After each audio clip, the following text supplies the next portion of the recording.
6 जनवरी को कराची के पोश इलाके डिफेंस से नौजवान मुस्तफ़ा अगवा हुआ। उसके बाद उसको बदतरीन तशद्दुद का निशाना बनाया और फिर बेदर्दी से उसको कत्ल कर दिया गया। जब मुस्तफ़ा अगवा हुआ तो उसके बाद उनके वालिदैन को किस किस्म की मुश्किलात का सामना करना पड़ा FIR कराने के लिए, और फिर ये जो इन्वेस्टिगेशन की गई है, इस इन्वेस्टिगेशन के ऊपर वालिदैन के क्या तहफ़्फ़ुज़ात हैं, क्या वो इन्वेस्टिगेशन से मुतमईन है। मौजूद है मुस्तफ़ा आमिर मकतूल के घर, जहाँ उनके वालिदैन मेरे साथ मौजूद हैं, इनसे बात करते हैं।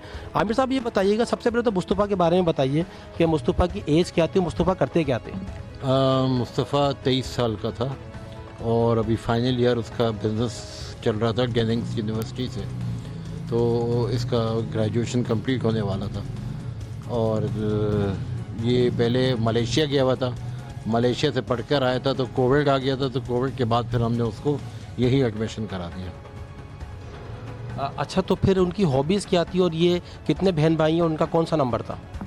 ये 2 ही भाई थे और अब एक भाई रह गया। और इनकी हॉबीज़ थी ज़्यादातर गाड़ियों का शौकीन था, गाड़ियों की मॉडिफिकेशंस, गाड़ियों की ट्रैक्स के ऊपर गाड़ी ले जाना, रेस करना, और मेन गाड़ियों का शौक़ था। ठीक है, अब मुझे ये बताइएगा कि 6 जनवरी को रूटीन के हिसाब से वो निकले थे घर से, फिर क्या मामला हुआ, आप लोगों को कैसे पता चला कि वो लापता हो गए? फिर आप पुलिस के पास गए तो पुलिस ने आपको क्या कहा? पूरी इन्वेस्टिगेशन के हवाले से बताइएगा। मैं घर पे तो नहीं था, मेरी मिसेस नीचे ही थी, बल्कि नीचे बैठी हुई थी, बिल्लियों के साथ ही बैठी होती हैं। तो मुस्तफ़ा उनके सामने ही निकला था उस दिन 7 साढ़े 7 बजे के करीब, और बस निकल के रूटीन में जैसे कहता है कि मैं दोस्तों की तरफ जा रहा हूँ, ये नहीं उसने बताया कि वो कहाँ जा रहा है। कब 9 बज गए, साढ़े 9 10 बज गए, तो मेरी मिसेस को शक हुआ कि ये फ़ोन बंद जा रहा है। जब फ़ोन बंद गया तो वो परेशान हुई। मैं घर पहुँचा, उन्होंने कहा जी मुस्तफ़ा का नंबर नहीं लग रहा। तो हमें घंटे तक तो बहुत परेशानी हुई कि हमने उसके दोस्तों को इन्वेस्टिगेट करने का शुरू किया, तो उन्होंने कहा जी हमारे पास तो आया ही नहीं है वो। वहाँ से फिर हम दरख्शां थाने गए। दरख्शां थाने गए, इन द मीन टाइम फिर हमने हॉस्पिटल्स को भी चेक कराया, लेकिन हॉस्पिटल से भी कोई ऐसी न्यूज़ नहीं आई। और जब दरख्शां थाने गए तो उन्होंने एक कंप्लेन लॉन्च की, और कंप्लेन लॉन्च करने के बाद जब सेकंड डे हम गए हैं कि FIR के लिए, तो पता चला वो कंप्लेन भी नहीं है, वहाँ पर अवेलेबल ही नहीं है कंप्लेन। फिर आपको पता है जो पाकिस्तान का, हमारे मुल्क का सिस्टम है कि यहाँ FIR लॉन्च कराने में भी कितनी हर्डल्स आती हैं, कितनी मुश्किलात आती हैं। फिर हमने उसी रात को 7 तारीख को हमने FIR लॉन्च करवाई। FIR लॉन्च करवाने के बाद फिर हम दरख्शां थाने आए हैं, और केस वहाँ का जो इन्वेस्टिगेटिंग ऑफिसर था उसने वो लुक आफ्टर कर रहा था, नहीं जी वो कि जी हम कागज़ भेज रहे हैं, हम हर जगह के ऊपर इसको देख भी रहे हैं कि मुस्तफ़ा किधर है सारा। 1-2 दिन तो इसी चक्कर चलता रहा मामला। वहाँ से हम गए हैं SIU गिजरी, उनके पास SSP के पास। उन्होंने कहा जी, उन्होंने एक टीम बना दी कि जी एक ग्रुप बना रहे हैं हम, उस ग्रुप के अंदर आपके साथ हम इन टच रहेंगे, और हमको जो भी ऐसी न्यूज़ आएगी तो हम आपसे शेयर करेंगे। वहाँ पर भी हम 2-4 चक्कर उनके लगाए हैं, और उन्होंने ये भी कहा कि जी हम एक टीम भेज रहे हैं जो हम वहाँ से ये कैमरा के अंदर कैच करेंगे, आपकी गाड़ी निकली है तो गाड़ी आपकी किधर गई है। वो भी कोई उसका रिज़ल्ट नहीं आया। ये हम इससे बहुत परेशान हो गए कि हमें समझ नहीं आ रही थी कि हम किधर जाएँ। टाइम लैप्स होता चला जा रहा था, और लोगों के पास जो CCTV के डेटा हैं वो वहाँ इरेज हो जाते हैं। उसके बाद हम ABCC गए अनिल साहब के पास। अनिल साहब ने देखे उस वक्त केस टेकअप इसलिए नहीं किया था कि उन्होंने गुड फेथ में काम कर रहे थे कि वो मुस्तफ़ा को लोकेट करने के लिए, और हमने कहा जी आप केस अपने पास ट्रांसफ़र करें। उन्होंने कहा नहीं, जब तक रैंसम कॉल नहीं आती हम केस ट्रांसफ़र नहीं करते।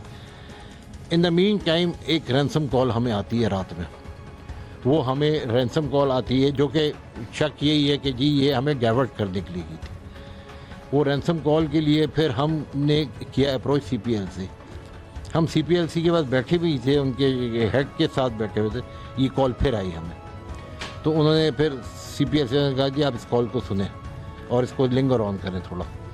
ये कॉल फिर सुनी और वो कॉल डिस्कनेक्ट हो गई, डिस्कंटिन्यू हो गई। उसके बाद जैसे ही ये कॉल आई है तो हमने केस ABCC ट्रांसफ़र हो गया। केस ABCC ट्रांसफ़र हुआ, वहाँ से फिर समझें कि CPLC और ABCC ने बहुत एफर्ट्स किए जो हमें यहाँ तक पहुँचाने के लिए, नहीं तो वहाँ तक तो हम बिल्कुल रुल गए थे। कहीं से कोई सुनवाई नहीं हो रही थी। सारे कहते थे जी हम देख रहे हैं, मतलब मैंने गवर्नर साहब, मैंने और जितने भी फोरम से मैंने सबको अप्रोच किया, लेकिन जो काम फिर ABCC ने और CPLC ने किया तो वो काफ़ी एफर्ट्स उन्होंने किए। अच्छा, मुझे ये बताइएगा कि 6 तारीख को बच्चा मिस हुआ, 7 तारीख को बड़ी मुश्किल से आपने FIR लॉन्च कराई, 7 से लेकर फिर 26 जनवरी, ये 20 दिन का गैप बनता है, फिर आपको रैंसम कॉल मौसूल हुई। तो इन 20 दिन के दौरान साउथ इन्वेस्टिगेशन पुलिस का आपके साथ कैसा रब्ता रहा और क्या उनका कैरेक्टर रहा?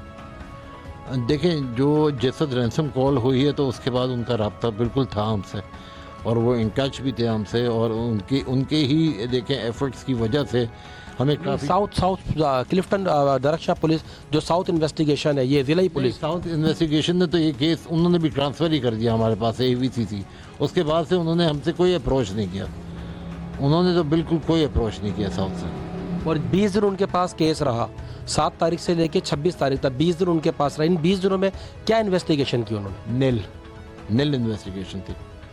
देखिए, जिस वक्त आपके पास केस आता है तो आप सबसे पहले जो आपका होता है इन्वेस्टिगेशन के अंदर कि जी आप वो हमसे डाटा ले रहे थे सिर्फ कि जी अच्छा है, आप क्या करते हैं, आप क्या करते हैं, आपके ये दो हमें ये डाटा नहीं चाहिए।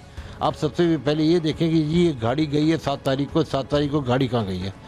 आपके पास सेफ सिटी कैमरास हैं, आपके साथ सारे हैं, आप उन कैमरास को तो पहले अपडेट करें ना, उन कैमरास को तो मॉनिटर करें। गाड़ी तो जाहिर है यहाँ से बलूचिस्तान तक भी गई है उसको लेके, तो आपने ये वाली कोई इन्वेस्टिगेशन नहीं की। और पता चला 15 दिन बाद पता चलता कि जी हमारा DHA का भी डाटा ख़राब हो गया है। हमने तो सिफारिश करके DHA के डाटा पर भी गए कि हमें वो डाटा दे दें, लेकिन वो डाटा उनका डिलीट हो गया, टाइम फ्रेम ही लैप्स हो गया। तो वहाँ तो तक कोई नील रिपोर्ट की थी इन्वेस्टिगेशन की। अच्छा, जब ये case ABCC CIA police transfer हो गया, आपको रैंसम की कॉल मौसूल हो गई, तो फिर उनका रिस्पांस कैसा था, उन्होंने किस तरह काम किया?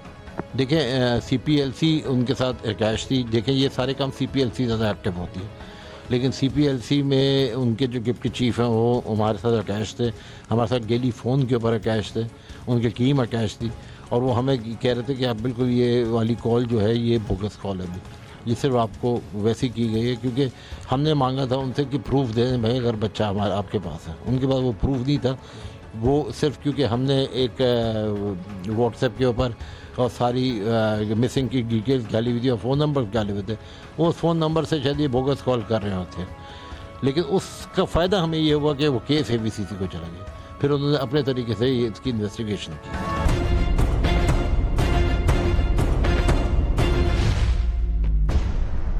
है मुझे कि अपना इस केस के अंदर सबसे अहम जो किरदार है वो अर्गमान है।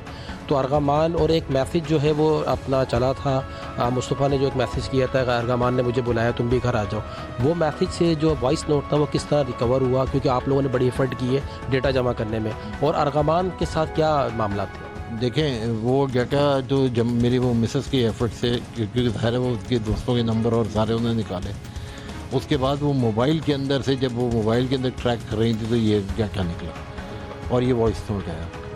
और ये वॉइस नोट आया तो फिर क्योंकि उसका एक दोस्त था वो इस वक्त अमेरिका के अंदर है, उसका स्कूल फ्रेंड है, वो उसके साथ गपशप लगा रहा था। दूसरा फिर वॉइस नोट ये आया कि उसने अपने दोस्त को बोला कि जी मैं उसके पास से होकर, उस काले के पास से होकर मैं फिर आता हूँ, मैं देखता हूँ इसको, मिलकर आता हूँ। अब वो क्या मुलाकात थी, तो वो तो मुलाकात सब कुछ उसके साथ ही चली गई, लेकिन अरमगान तो सस्पेक्ट हमारे लिए भी था, क्योंकि इसके दोस्तों ने कहा था कि जी अरमगान के साथ इसकी कोई रिफ्ट चल रही है सारा। तो वो जो रिफ्ट की वजह से हमने उसको नंबर्स को ऊपर टॉप ऑफ द लिस्ट के ऊपर रखा हुआ था कि जी ये सस्पेक्ट लग रहा है बंदा, इसके कुछ क्योंकि एक बंदे की गाड़ी के पीछे आर्मी लिखा हुआ है सारा, तो ये सस्पेक्ट लग रहा है, और मुस्तफ़ा के साथ उसकी रिफ्ट भी हुई है। तो वो अरमगान के फिर हमने जब नंबर्स ट्रैक किए तो वो पता चला वो तो USA का नंबर है। उसने मुझे भी फ़ोन किया एक दिन, और मुझे कॉल करने के बाद उसने कहा कि आप के मुस्तफ़ा का झगड़ा तो XYZ से हो चुका है, मुस्तफ़ा का झगड़ा तो इससे हो चुका है। तो मैंने उससे कहा एक बात, मैंने कहा यार मैंने कहा मैं उन दोस्तों के पास भी गया हूँ और ये कंफर्म करने के लिए कि मुस्तफ़ा का कोई झगड़ा हुआ था। उन्होंने कहा जी हमारा तो मुलाकात ही नहीं हुई अरसे से, हमारा कभी कोई झगड़ा है। तो मैंने उसको फिर जब मेरी अगली दफ़ा बात हुई उसको मैंने कहा तुम मुझे सिर्फ ट्रैक कर रहे हो, और मैंने उसको ये कहा, मैंने कहा अगर मेरे बेटे को खराज भी आई तो मैं तुम्हें नहीं छोड़ूंगा, क्योंकि वो हमारे जहन में एक सस्पेक्ट था। उस कॉल के बाद उसका एक मैसेज आता है मुझे कि जी आप लोग मुझे गालियाँ दे रहे हैं, मुझसे इस तरह बात कर रहे हैं, मैं तो आपके बच्चे को ढूंढने में लगा हुआ हूँ। इस तरह का सिंपैथी गेनिंग उसने किया। तो उसके बाद से तो फिर आपको पता है ABCC ने फिर जो एक्शन, फिर जब हमने ABCC को इस वॉइस नोट पे के बाद अलर्ट किया कि जी अब आप ये वॉइस नोट देख लेंगे, यार मकान के घर पे गया और उसके बाद से गायब है, तो वहाँ से फिर ABCC ने एक्शन में आई। अच्छा, ये जो वॉइस नोट था ये अपना कोई इनके मुश्तरका दोस्त है उन्होंने भेजा था या किससे बात हो रही थी मुस्तफ़ा की? मुस्तफ़ा का दोस्त है एक राफ़े, वो USA में होता है और वो उसका स्कूल से उसका दोस्त है, तो वो इसके बाद चक्कर लगाता रहता है। वो आया नहीं था, वो अमेरिका से आते हैं छुट्टियों में बच्चे और वापस चले जाते हैं। ये उससे बात कर रहा था राफ़े।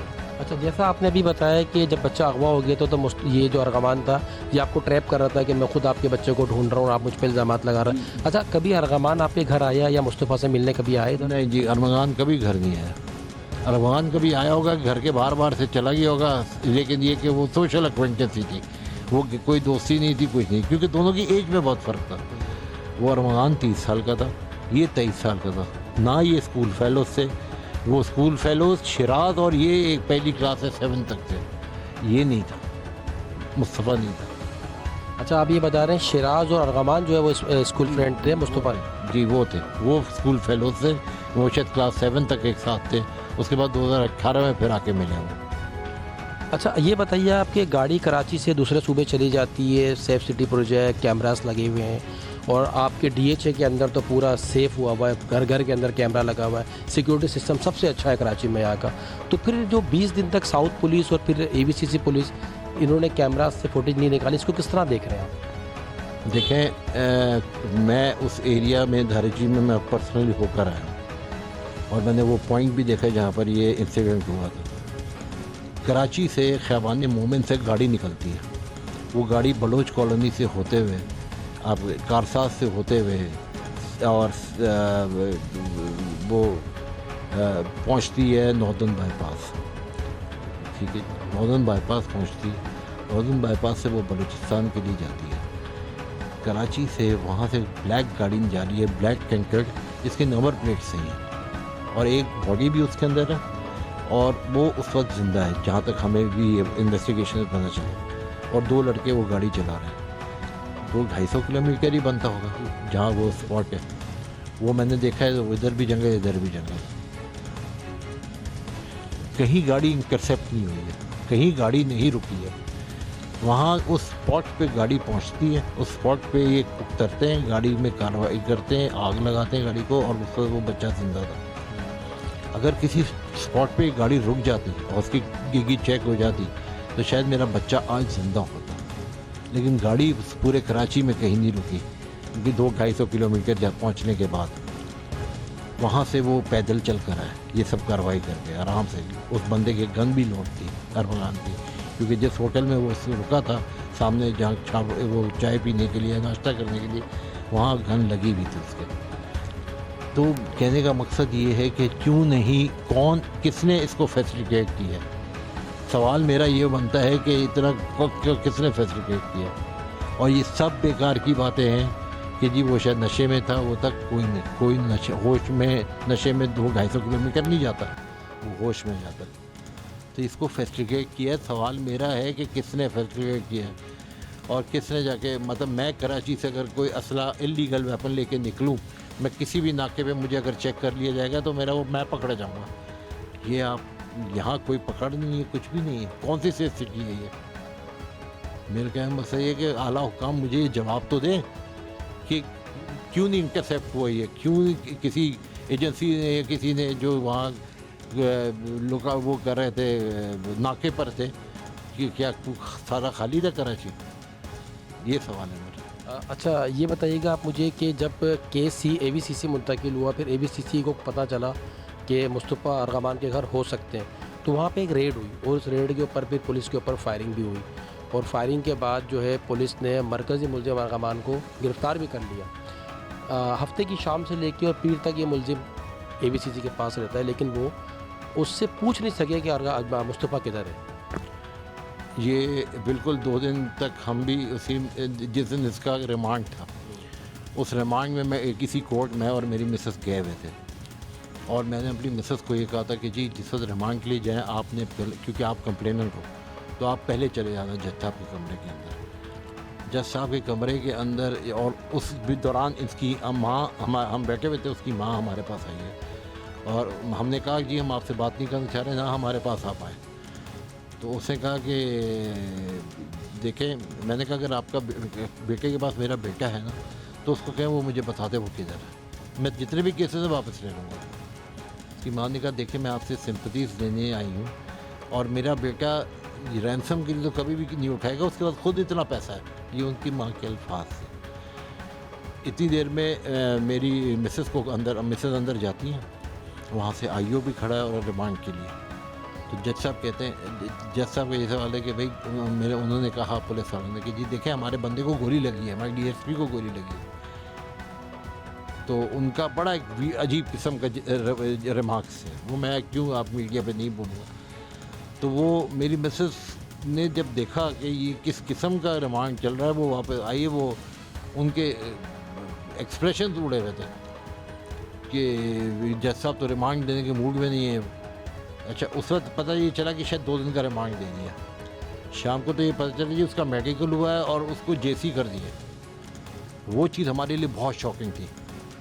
लेकिन फिर क्योंकि पुलिस वालों के साथ अपने साथ एक सानिया हुआ था कि उनका डीएसपी को गोली लगी, तो पुलिस वाले बहुत एक्टिव हो गए और इधर से मेरे लॉयर्स बहुत एक्टिव हो गए। उसकी वजह से फिर हमें एफर्ट्स करके उन्होंने इसको दोबारा रिमांड के लिए पकड़ लिया।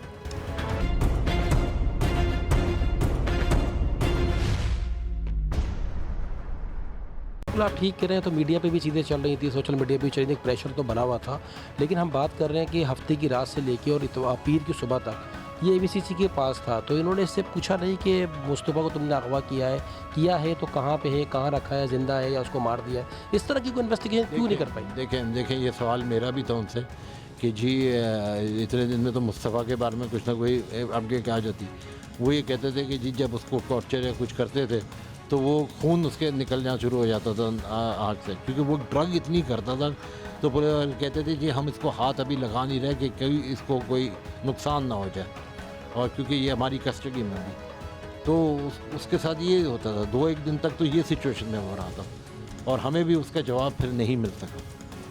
तो अच्छा, इस केस के अंदर एक बहुत अहम चीज़ है जो हम क्राइम रिपोर्टर्स भी देख रहे हैं कि 12 जनवरी को एक डेड बॉडी हब के मकाम से मिली। उसके अंदर जो गाड़ी जली हुई थी और उस पर एक डेड बॉडी रखी हुई थी। एक बहुत बड़ा ऑफेंस नज़र आ रहा था कि एक कोई बहुत बड़ा क्राइम हुआ है यहाँ पे, जिसके अंदर एक इंसान को जलाया गया है। तो उस डेड बॉडी को फिर वो मुंतकिल कर दिया गया है कराची, और वो कराची में ईदी में 4 दिन रखी, 4 दिन बाद उसकी तस्वीर भी कर दी गई। तो इतना बड़ा सानिया, यानी कि जो कराची से गाड़ी निकली, हब पहुंची और उसके साथ एक बच्चा यहाँ से अगवा था।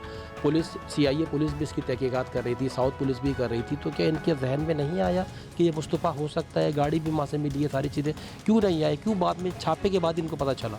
देखिए ये तो जिस वक्त मुस्तफ़ा का इतना केस मिसिंग का केस चल रहा था, हम हर पूरी कराची की पुलिस के ऊपर, मैं हर फोरम की बात कर रहा हूँ आपको, AIG, DIGs, गवर्नर, यहाँ तक मेरा अप्रोच कर चुका था मैं।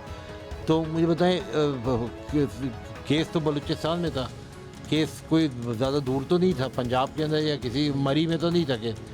तो आपकी पुलिस के जो वायरलेस सिस्टम्स हैं, जब वो कहते हैं मिसिंग हुई है तो वो तो पूरा हर जगह मैसेज जाता है, वो मैसेज नहीं गया। 6 तारीख को मेरे बेटे को ये करते हैं, उसके साथ ज़्यादती होती है, उसको शहीद करते हैं। 6 से लेकर 11 तारीख तक वो बच्चा उस गाड़ी की डिग्गी में पड़ा रहता है, उस ट्रंक के अंदर, जो कि एक ओवन नुमा शेप बन जाती है ट्रंक। 11 तारीख को आप मुझे बताएं कि उसकी बॉडी का क्या हाल होगा। 11 तारीख को उसकी बॉडी दी जाती है और 11 तारीख को वो ईदी को दी जाती है। ईदी वहाँ से ईदी वालों के पास आती है। ज़ाहिर है उनके पास एक 10 दिन 11 दिन का कोई टाइम होता है, ठीक है। वहाँ उन्होंने इसका भी वायरलेस किया। देखें ये कम से कम बलूचिस्तान पुलिस को भी चाहिए था कि उन्होंने वायरलेस किया है तो किसको वायरलेस किया है। एक गाड़ी मिली है, एक बॉडी मिली है, तो ये कोई मतलब कोई इन्वेस्टिगेशन नहीं थी उसके भी, कि अगर ये 6 तारीख से 11 तारीख को ये मिल गई थी बॉडी, तो हमें ये इन्फॉर्मेशन अगर चली जाती तो शायद 5-6 दिन के अंदर काफ़ी चीज़ें अनर्थ हो जाती। हमें पता चल रहा है 6 को उसको मारा है, हमें 13 और 12 को जाके पता चल रहा है कि जब DIG साहब अनाउंस कर रहे हैं प्रेस कॉन्फ्रेंस में कि जी इस तरीके से हमें उसकी बॉडी मिल गई है। मतलब ये पूरा जो ड्यूरेशन बनता है 6 से लेके 6 जनवरी से लेके और 13 फरवरी, यानी कि एक बहुत बड़ा गैप बनता है। इसको हम भी इसी तरह देख रहे हैं कि 11 को डेड बॉडी जब मिल गई थी और बाय लक वो कराची आ गई थी और कराची में एक हाई प्रोफाइल केस रजिस्टर्ड था, उस पर इन्वेस्टिगेशन 2 एजेंसियां कर रही थी। इसके बाद भी पुलिस की तवज्जो इस तरफ क्यों नहीं गई? और एडी छिपा का एक पूरा निज़ाम है कि जब कोई लावारिस डेड बॉडी आती है तो उसको इन्फॉर्म किया जाता है मुताल्लिका थाने इंटेलिजेंस अफसर को।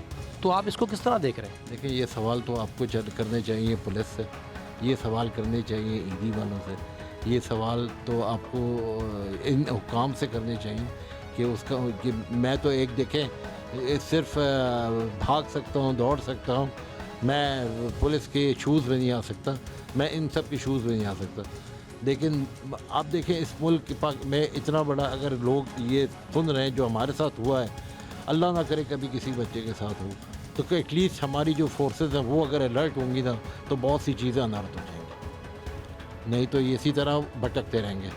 अगर ये तो कुदरती तौर पे मेरे बच्चे का पता चल गया तो हो गया, नहीं तो हम भटकते ही रहते हैं अभी तक कि बच्चा कहाँ गया, वही लावारिस की तरह कहीं दफन होता। अच्छा, आप मुझे ये बताइएगा कि एक हाई प्रोफाइल केस है, ना सिर्फ कराची पूरे पाकिस्तान में लोग इस केस को देख रहे हैं और उसके साथ भी हम आप लोगों के साथ भी हैं। मुस्तफ़ा के लिए एहतजाज भी हो रहे हैं, प्रोटेस्ट भी हो रहे हैं, दुआएं भी हो रही हैं। तो कोई दबाव आपको तो नहीं है पीछे से, या अरकमान के वालिदैन से कोई रब्ता इस तरह की कोई चीज़ या कहीं और से कोई प्रेशर? देखें कोई दबाव नहीं है अभी तक, तो कोई ऐसी बात नहीं है, लेकिन दबाव तो होना भी नहीं चाहिए। मैंने उसकी बेटे की अपनी जिस तरह देखा है उसको, मैंने जिस तकलीफ़ में देखा है उसको मैंने, वो तो मैं अपनी पूरी फैमिली के साथ डिस्कस भी नहीं कर सकता, लेकिन वो जो मैंने देखा है उसके बाद तो कॉम्प्रो तो बहुत दूर की बात है, वो ज़िंदा बच जाए यही बड़ी बात है। मैं तो उसको फांसी के तख्ते पे देखना चाहता हूँ, इसको और शराज को, ताकि बहुत से घर जो हैं वो अब बच जाएँ, वो महफूज हो जाएँ। जब मेरा घर तो बर्बाद हो गया, तबाह हो गया, लेकिन औरों के घर बच जाए। इस पूरे केस के अंदर कुछ हमें हमारे ज़राए बताते हैं जो पता चल रहा है कि बहुत ज़्यादा पैसा भी जो है दूसरी जानिब से चला है, तो कुछ ऐसी कोई आपके पास इतलात हैं? नहीं, ऐसी कोई इतला मेरे पास नहीं है कि पैसा चला है, मुझे इस बारे में नहीं मालूम। अच्छा, अब आप क्या कहना चाहेंगे? कितना बड़ा सानिया आपके साथ हुआ है, सब आपके साथ हैं, तो इंसाफ के लिए किससे मुतालबा करेंगे? आप लोग लड़ रहे हैं, लॉयर आपने की है और पहले दिन से आप लोग कोशिश कर रहे हैं, तो मज़ीद आप किससे क्या मुतालबा करेंगे इस पूरे केस का? तो क्या पैगाम देना चाहेंगे? देखिए, मैं सबसे पहले तो chief of the army staff, उसके बाद प्राइम मिनिस्टर, उसके बाद प्रेसिडेंट ऑफ पाकिस्तान और दूसरे जितने भी आला हुक्काम हैं उनको कहूँगा कि उनके टीवी में ये सब न्यूज़ भी चल रही हैं, उनकी नॉलेज में भी है कि प्लीज़ जुडिशरी को आप बिल्कुल हम डायरेक्शन तो कोई भी नहीं दे सकता, लेकिन जुडिशरी से वो इंसाफ का फ़ैसला करें, वो जो फ़ैसला करें वो इंसाफ का करें, लेकिन इस आदमी को रिलीज़ नहीं किया जा सकता क्योंकि ये घर और बर्बाद करके निकलने के बाद उसने जो करना था वो कर दिया और बहुत सफाक तरीके से उसने मेरा घर ख़राब किया।